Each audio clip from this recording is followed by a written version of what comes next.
Saudara, kita ke sorotan lain. Jumlah pengadu korban pembunuhan dukun Slamet Tohari di Banjarnegara, Jawa Tengah terus bertambah dan berdatangan ke posko DVI Antemortem Mapolres Banjarnegara.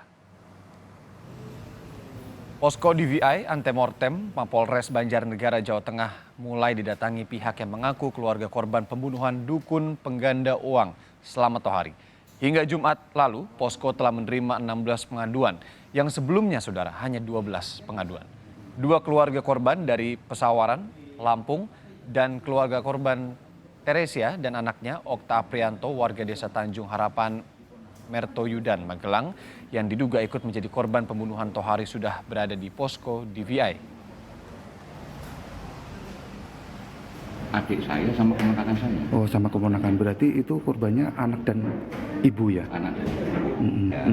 Terakhir kontak itu tanggal 21 November 2001. Ya, itu jam 11 malam. Kemudian bahkan ke video call. Kemudian jam 2 malam itu telepon saya tapi panggilan tak terjawab karena saya tidur. Akhirnya saya telepon balik, sudah nggak bisa sampai sekarang terus kontak.